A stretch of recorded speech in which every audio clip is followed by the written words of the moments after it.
Excellencies, Mr. Chair, President Joko Widodo, thank you for your warm welcome, and allow me to express my enormous appreciation for the wisdom and effectiveness in which you have not only leading ASEAN. I remember the G20 last year with a fantastic contribution to improve international relations in our unfortunately divided world. Congratulations, Mr. President.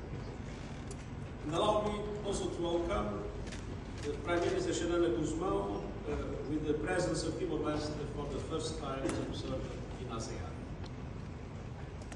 Your Majesty, Excellencies, the ASEAN-UN Comprehensive Partnership is more important than ever.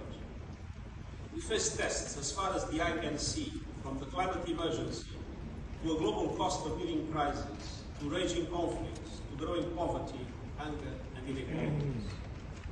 And all these challenges are aggravated by rising geopolitical tensions. There is a real risk of fragmentation, of a great fracture in world economic and financial systems, with diverging strategies on technology and artificial intelligence, and conflicting security frameworks. And I commend ASEAN for your vital role in building bridges of understanding all over the world.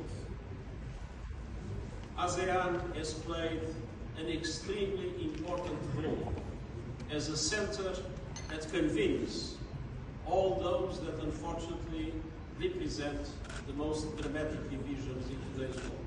And this series of summits is a demonstration of that fundamental convening role of ASEAN. And we need it in a world that is increasingly multipolar, but requires strong multilateral institutions to go with it, based on equity, solidarity, and universality. Your Majesty, Excellencies, I am grateful for your steadfast support for multilateral solutions and your contribution of over 5,000 peacekeepers from ASEAN countries. Today, allow me to focus on three critical areas. First, advancing peace through diplomacy. ASEAN's convening power, commitment to dialogue, and experience in conflict prevention are crucial pillars of stability. Today, tensions remain high, from the Korean Peninsula to the South China Sea. I am grateful to ASEAN member states for your pursuit of dialogue and peaceful dispute resolution rooted in the respect for international law, including the UN Convention on the Law of the Sea. Your Majesty, Excellencies, since we gathered last year, the situation in Myanmar has further deteriorated.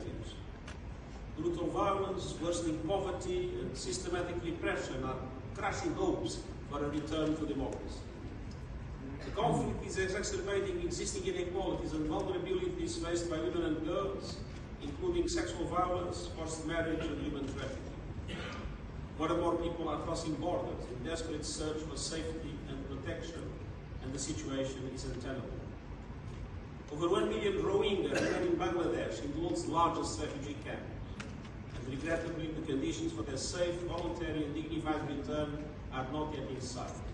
Much more is needed.